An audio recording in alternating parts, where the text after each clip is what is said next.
Hello there, and welcome back to the Mega Man 2 playthrough with me, the Jonin Monkey. Today we are taking on Crash Man stage, and we're instantly greeted by these annoying homing enemies. I don't know what they're called, and frankly I don't care. They could be called Jeremy for all I care at this point. As you can see, they are really irritating as they home in directly on you. Although, thankfully they're easy to kill, they go down in one hit, but get landed a hit is easier said than done, since more often than not they end up in the most irritating angles possible, and do that to you. So, let's just speed up this bit. Yeah, in Mega Man 9 they're easier to kill, since, well, you have that whole bomb that sucks them in, but here you have to make do with your Mega Buster and... oh god, not again! Spin on! Yeah... it gets really annoying with these enemies because, well, on a ladder you can't really do much, and yeah, you get knocked down like that, forcing you to start all over again, which is in no way annoying or anything. And sadly, that's the gimmick of Crash Man stage. It's basically clusters of enemies placed in the most irritating places possible. And here we have the metals. I forget if we've seen them before, but basically they're one of the mainstay enemies of Mega Man series.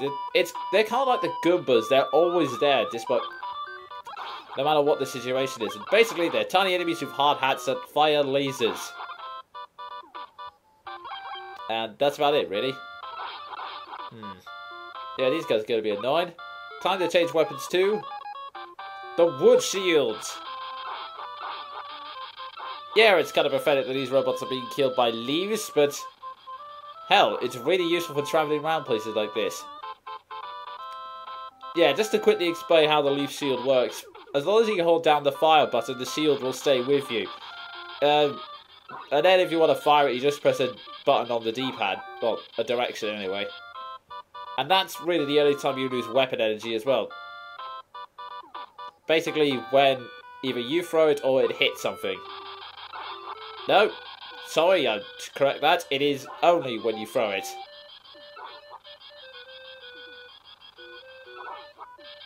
Which makes actions like this a heck of a lot easier, because otherwise I would be firing my Mega Buster and screaming this thing got me off again.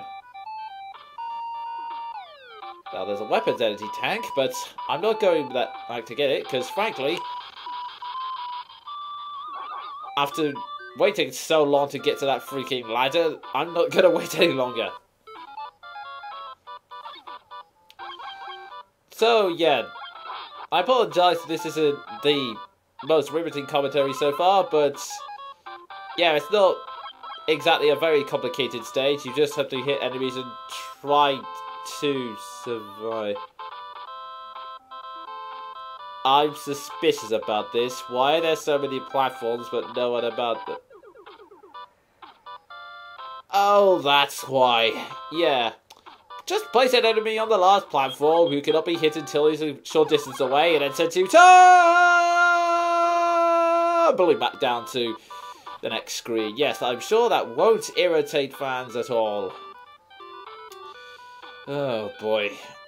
Yeah, this one's purely based on dumb luck, because he will only reveal himself to be yeah, you'll only make himself vulnerable when you hit the middle platform, and by then he's already fired, so yeah, you have to hope to the love of God the recoil doesn't knock you back off. And, for some reason we're going further and further into the stratosphere, the great Crash Man, and okay, back down.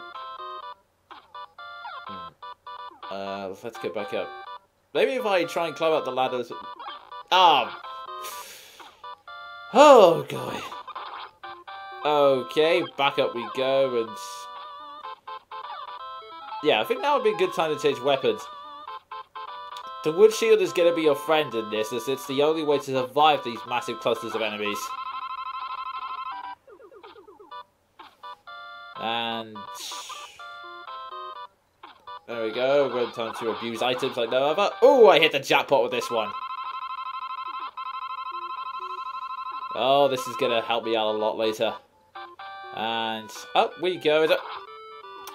Hang on, folks, this could take a while. Alrighty. Now, yeah, as you can see here, down there is an energy tank which refills your entire health once you select it at the menu bar. So whenever you see an energy tank, try to go back and get them. Unfortunately, once you get the energy tank, you have to go straight back down to the bottom of this sequence. So, yeah, here's a quick view of it for those of you who are wondering. It's a pretty simple section. Go up and try not to be knocked off by the enemies. So, yeah, let's just speed this bit up. Yep, you can see I fall back down several times and abuse the items because, yeah, those enemies with the robotic chicks, they will always keep coming back.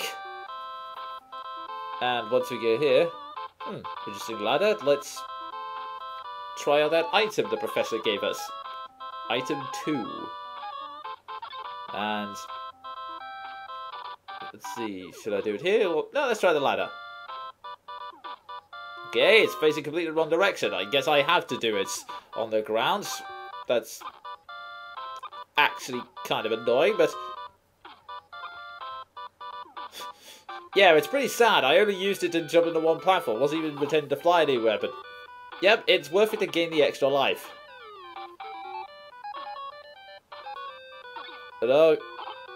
Oh, for crying out loud!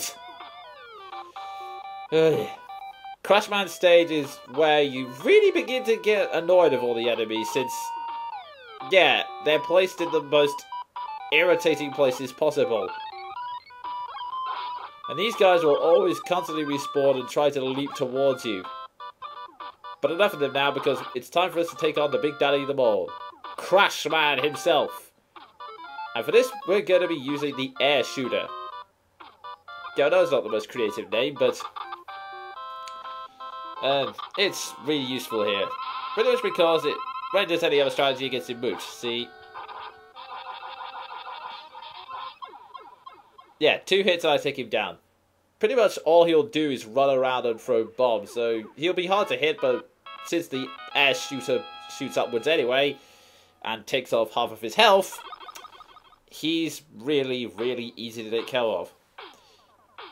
And that's the end of what is quite possibly the dullest part of my Megaman playthrough. Join me next time when we take on the next Robot Master, and hopefully there'll be some hot action then. Cheerio!